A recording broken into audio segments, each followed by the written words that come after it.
Hey everybody, welcome to another model building workshop. I am Mr. Allen. I'm coming to you from my basement workshop here in Providence, Rhode Island on behalf of the Community Libraries of Providence. So today we're looking at this Italeri kit. This is the ZIS or ZIS-3, I'm not sure how that's pronounced. M1942, it's a Soviet anti-tank gun.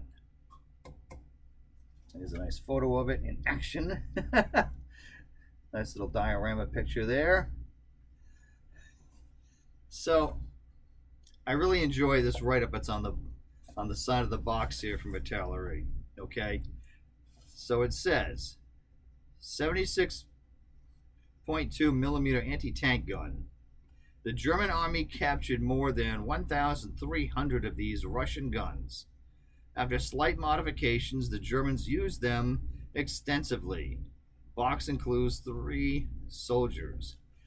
So yes, it's true that the Germans and other Axis powers did capture quite a lot of these cannons, these anti-tank guns, but the model you're getting comes with a Soviet crew, and it is a Soviet gun. But anyway, yeah, you can do it captured and used by Germans if you want to, certainly. But they don't give you the German soldiers to go with it.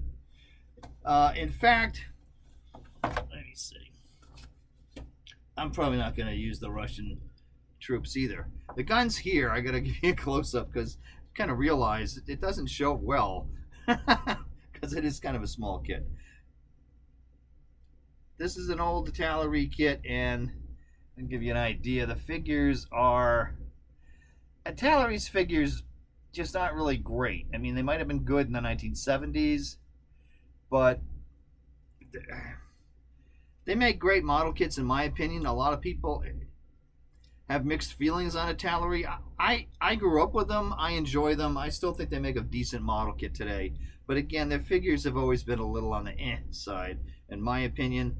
Although their weaponry, I think, looks really quite good. You know, you see those rifles there. You know, you got the, what I call the burp guns there. The submachine guns, but you also got the Mosin Nagant rifles that look pretty good. Helmets and the other water bottles and whatnot, I think they're quite nice looking. But the figures, they need a little bit of work, I think. But again, for 1970s tech, not bad. But I think they've always been a little bit like below Tamiya and some of those other companies, you know, as far as the details of their figures. I'm going to show you some other bits of equipment here. They may have a mixture of different trees and different kits going here at the same time. Not completely sure. We'll take a look. You can see there's some more equipment there. Again, I think the rifles are great looking. And there's the shells. Let's look at the tank gun itself. I'm going to use this little base here. A little dusty, but... And do forget the background noise. There's a lot I've got going on in my basement tonight. So here's the cannon. I'll give you a better look without this base in just a second. So I would call this kit, in my terminology, it's a palette cleanser model.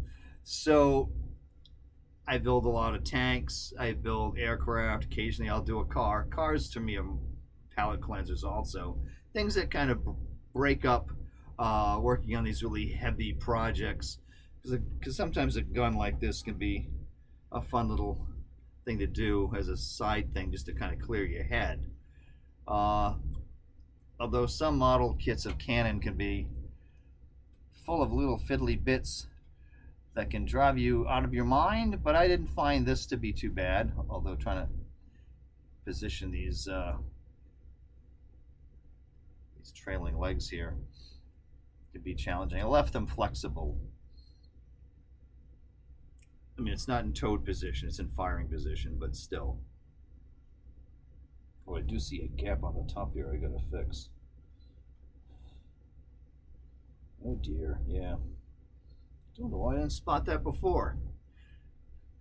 Got a gap on the top. So that's going to be some putty and some more paint. I think I was a little too cleansed on my palette to notice these things. But it's fun as soon as you put a camera on, like, oh, hey, wait, you got a problem here. Always the case, right? As soon as you draw attention and put it on film, and suddenly you realize, oh, you got problems. That's not a ghastly problem. It's just, you know, that's going to take some filler, and that's not the end of the world, I don't think.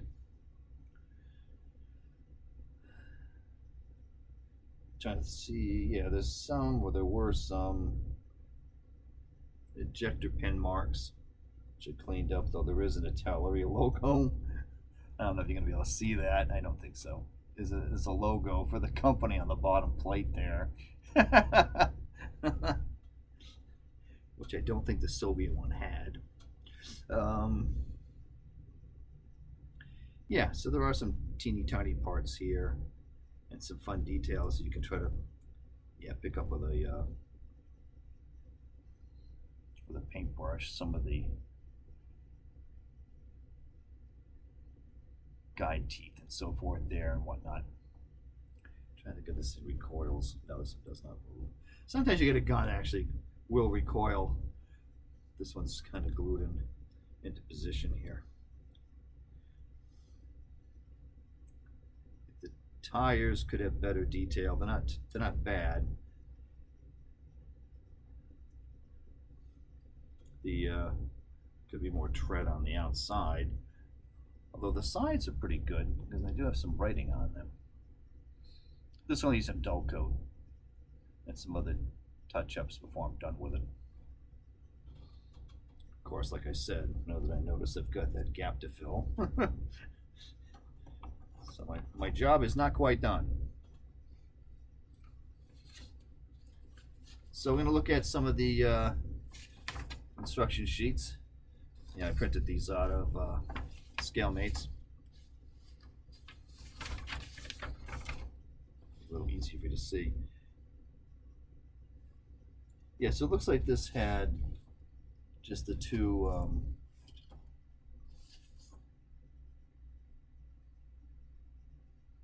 it looks like it only had two trees here, so I'm not sure which one does not go here. Oh, one of these belongs to something else. So the instructions could be a bit better. Not horrible, but a lot of arrows and things to look at there. They're a little challenging. I mean, blowing this up probably wouldn't be a bad idea. You know, go to a photocopy or something and enlarge this. Because, yeah, guns always have these little fiddly things. As you can see.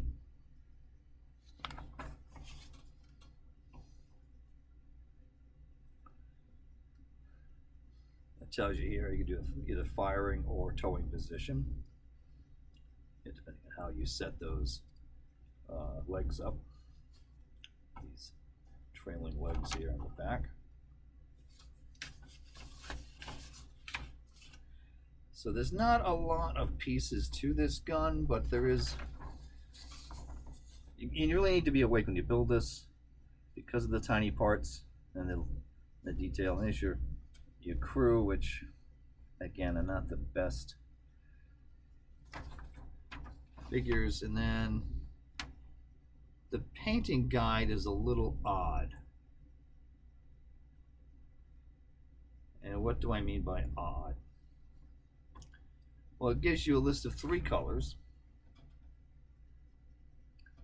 but it's not really clear what they want you to do here, because it gives you Model Master Sand, Model Master Olive Drab, and then Model Master Flat Black. So the tires are flat black, but the gun, I guess it's implying the gun is an overall color, and you can either choose sand or olive. that's my understanding of that diagram. If anybody has a better way of interpreting this diagram here, feel free to comment below. Let me know what you think. Maybe they're suggesting that if it was German, it would be in sand color. Technically, be dark yellow, not sand. I don't know. Or if you're doing some Middle Eastern war thing, maybe it would be sand color. Good question. Because normally it would be a dark green, which I think, what was the standard Russian color? I think it was something 4BO or something, I think is the name of the color, which I believe is what I used here. There's a rattle can, spray can version. I forgot the manufacturer that makes that color now, the 4BO. But that's pretty much what this is here, which is kind of the standard dark green of the World War II Soviet armor. So yeah, that's open to interpretation, but I think what they're getting at is probably that green for Russian, dark yellow for German. And then they get into the uniform colors here, and then they got them numbered with the arrows in the diagram. So you've got an officer and a regular soldier. And you get colors such as, I don't know how accurate this is, but a dark tan helmet. I always thought they were more of an olive or dark green, but anyhow. You got leather belts, and leather belts, black boots, and basically, tan.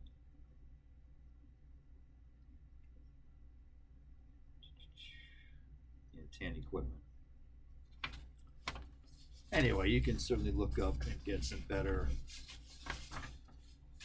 guides on how to do a Russian uniform as opposed to that. So yeah, so that's kind of the breakdown of the assembly of the kit, which isn't a whole lot, but there's enough little parts to keep you busy. So this is kind of a perfect weekend type of project, or a good snowstorm project, which is kind of what I'm working on, because our weather here in Rhode Island in February of 2025 has been a bit snowy. So these are kind of things you mind kind of tinkering with in a snowstorm. And that's pretty much it, aside from the cleanup on the top. So these are the kind of things you can make some pretty fun dioramas with, or just kind of sit them on a shelf as is. I've had this, whoops, the box is gonna fall down. So I've had this dugout thing I got at a show ages ago, which is kind of fun to kind of plunk things into, so you can see how they look in a diorama setting. And I'm not going to be using the Italeri figures. Twist here. I may try this. See how the mini art Soviet artillery crew. If this is a better set, I think it probably will be. Let's make sure I got the right size shells. Maybe we'll try that out and see how they work with this gun. Yeah. We'll see. Let's do a little bit of history here. Oof, this is heavy. Here we have key weapons of world.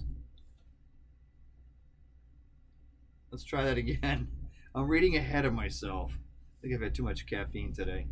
Key weapons of the world: tanks, small arms, aircraft, and warships from 1860 to the present. General Editor Chris McNabb. So it's kind of a fun book. Obviously, it doesn't go into a whole lot of detail on a whole lot of things. It's kind of gives you a sample of this, that, and the other thing. It's kind of interesting what they include and what they don't. So it's kind of a fun book to pick up and See what kind of things they're monkeying around with here. All right, so our gun is in here since this was on this side here.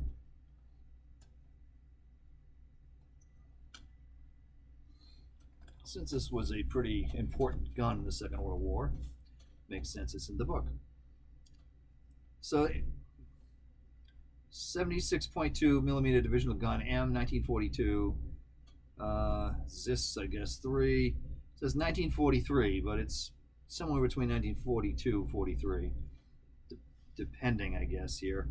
It says the design of the gun began in late 1940. It was essentially a combination of the F-22 USV's barrel and carriage of the 57 millimeter ZIS or ZIS-2 anti-tank gun. And it's one of those that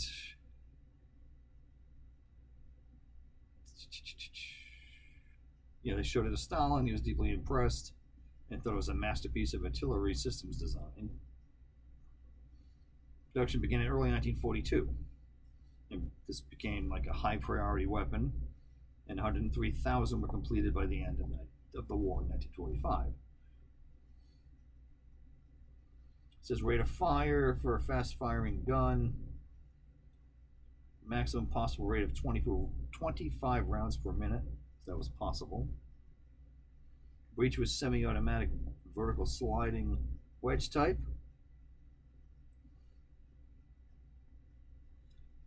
It's low to the ground, which is kind of handy for an anti-tank gun. Has the muzzle brake fitted to prevent recoil damaging the relatively lightweight carriage. These are usually used in a direct fire role, which is common for anti-tank gun, but I guess you could use this as artillery, regular artillery as well. Yeah, so as I mentioned, lots of these were captured by the Germans and other Axis forces, and these were mounted onto